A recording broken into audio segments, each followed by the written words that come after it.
আমাদেরকে নিষিদ্ধ ঘোষণা করা হয়েছে। আল্লাহ জালিমের কাছে আমাদেরকে কোনো ধরনের করুণা ভিক্ষা তুমি করাইও না। আপনাদের মনে একটা দুঃখ, একটা বেদনা আছে।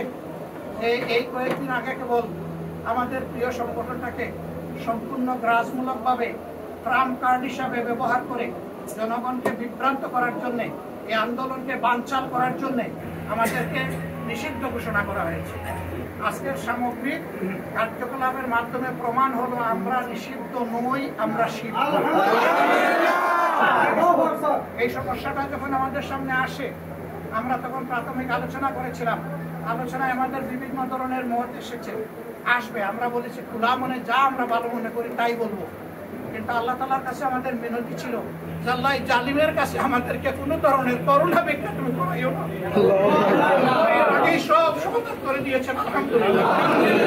ভবিষ্যৎটা কিভাবে হবে, আইনগত দিক কিভাবে অতিক্রম করতে হবে, আল্লাহ তাআলা এতটুকু যখন আমাদেরকে করে দিয়েছেন, বাকিটাও আল্লাহ তাআলা আমাদের করে দিয়েছেন।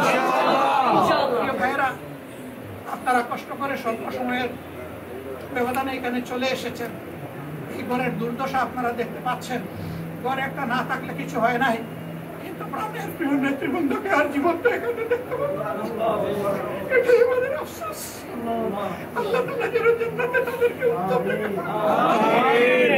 তাদের এই কুরবানিকে জাতির মুক্তির সনদ যেন তাদের রক্ত যেন হয় এই জাতির মুক্তির ইশতেহার। কাছে সেই দোয়া করি তারা যেভাবেই হোক জুলুমের শিকার হয়েছে।